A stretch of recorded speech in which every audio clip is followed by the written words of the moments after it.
Hello everybody, welcome to my page Schwinn Addiction. Today I'm going to go over the Arnold and Schwinn front drum brake, which is usually called pork chops. So we talk about the pork chop front drum brake. This is what we're talking about, mainly because it has the shape of a pork chop. And right here I have these on these are a custom 20-inch springer I made. This is a 26-inch. You can tell the difference, the size.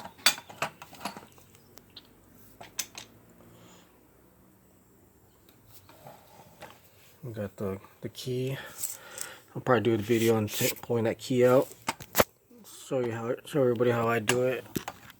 I don't know if there's another way to do it to get this bottom cap off, because these caps are a pain in the butt to get out. Once you get that off, then it's home free. This one's stuck, so it has. This is an original cup. The other one I had was a repop. It was nice and chrome. It was a repop.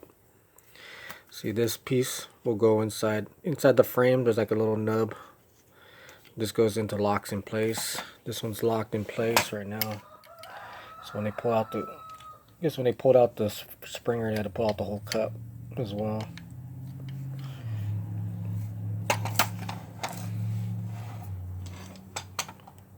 The idea was just cut down maybe about a couple inches and just flatten it. Cut it down a couple inches and then flatten this in. Then give it a recurve, 20-inch Super Deluxe recurve. Same thing with the bottom. Cut it to about right there. Flanned it about right there. It's pretty similar. On the other side, these old ones, they come with holes. On one side is just a hole. The other side is just a regular. So it helps keep the wheel from falling out. In case the tire nut comes loose and this comes off, it doesn't fall out completely. So let me take this off and then we'll take a closer look. I'll open it up for you guys. Okay, so right here I have it off for you guys. I had to take it and remove it. We got the says Arnold and Schwinn and Company, Chicago, USA. Chicago Bikes is where Schwinn's were made. The factory was in Chicago, so they didn't really put Chicago on badges until like the 60s. And right here,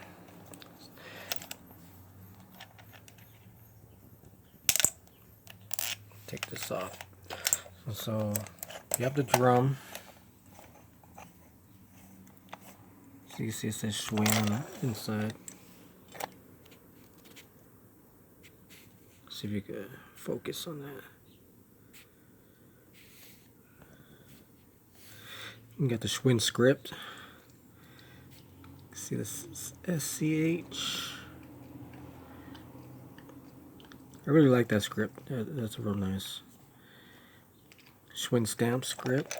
This is the large flange. On the pre-wars, the flange. This is the large flange, and the pre-wars are smaller. So you got a little small flange. And as like I said before, this arm will go to the front on the pre-wars. This is a post-war, so this is after 45. And the arm goes to the back. On the pre-wars, the arm goes to the front. And this piece right here, the adjuster, will be right here. And so the wire will come to the front. But they changed that design. When you take off, this usually comes out. It's a washer.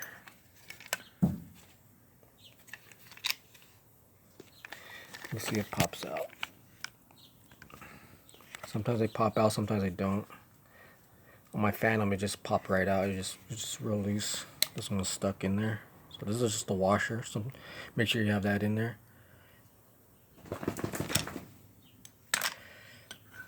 On the inside, you I put another washer. Just kind of adjust it in and out. So sometimes if it's too in, it'll be grinding. It'll grind on this if it's too far in, or if this pads will grind on the back. So if it's too close in and you want to pull it out, put a little washer or two inside, kind of bring it out to adjust it. So it's not too bad. This is your cup. You have a cup on the inside. This is where your bearings are.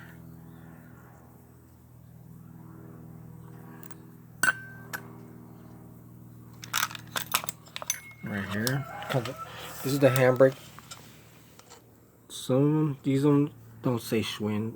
The newer ones, probably like the 50's, they'll say Schwinn right here. It'll be the Schwinn script like this. Should be just like that, but it'll say Schwinn right here. Like in the Phantoms.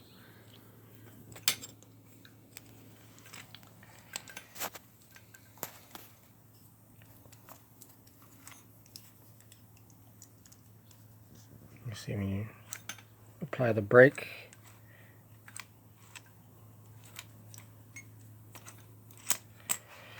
When you apply the brake, it brings this in. It twists this around and makes these expand out.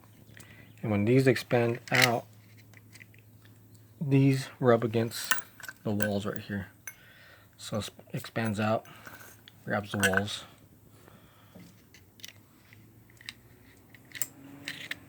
As you can see, it's opening up. This is a spring. This is a spring to bring it back in. Because otherwise they'd just be out there rubbing, constantly rubbing on the walls would wear them down. So this brings them back in. You don't want them constantly rubbing on the walls. This is a pivot point. And this is the opening side right here. See how it moves?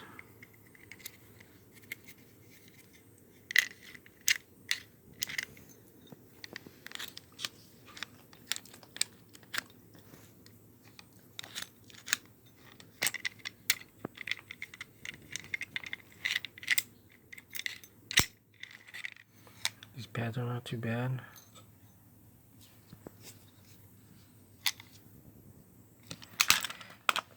This right here is a clip, as it clips on.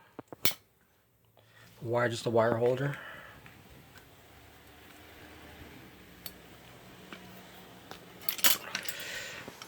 This is a newer one. Like I was talking in another one in my other video about these yokes, and this yoke is a newer one. You could tell it's newer. I'll probably switch over to the other one. And this hole smaller has like a little, it goes up right here, has this piece right here. On the older ones, like I was telling you, it has a bigger hole. See why? It's a lot bigger. The repops is just like a small hole for a bolt, just big enough for a bolt to go through. These ones are a lot bigger, because what happens is, you see inside the spring you see a nut.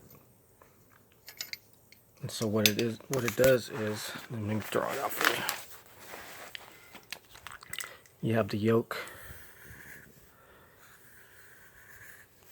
and you have the hole. So what it is you have a nut. This is a side view. This is a big nut, and you got the threads. So that goes into there.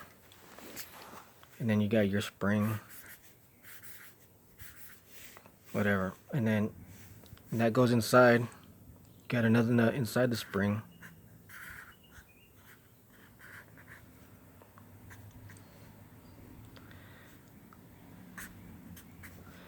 That twist onto this.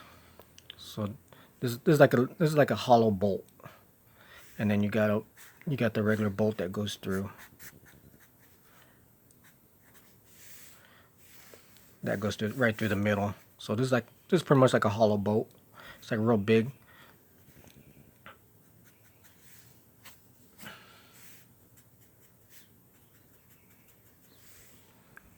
So this is your hole. This is your hole right here. You can see on the back side, it's just flat. There's nothing else. This is the original one. This is from the 30s or 40s. This one needs to be re-chromed AS bolts.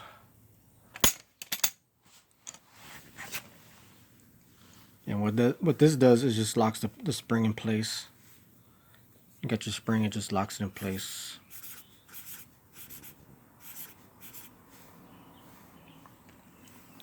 Keeps the spring connected to this yoke.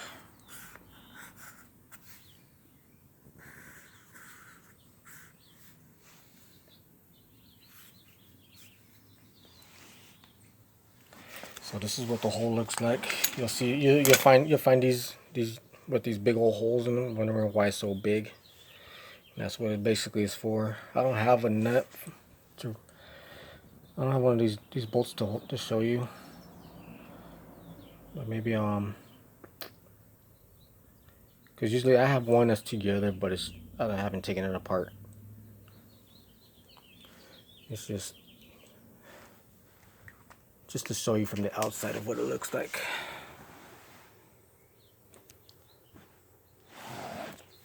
So there you have it.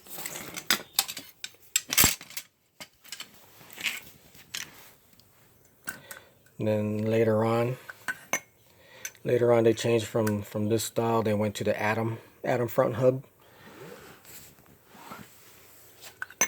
They stopped making these. This is probably up to like 55 maybe. 55. No later than 60. I'm not sure.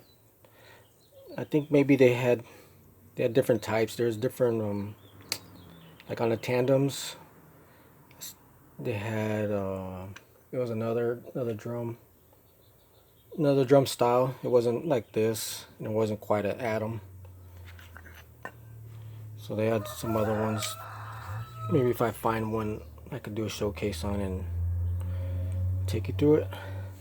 Until then, thanks for watching. If you enjoy this video, like and subscribe. Help me bring to 1,000 followers, and as you know, I can start doing giveaways and Vintage Schwinn parts. Until then,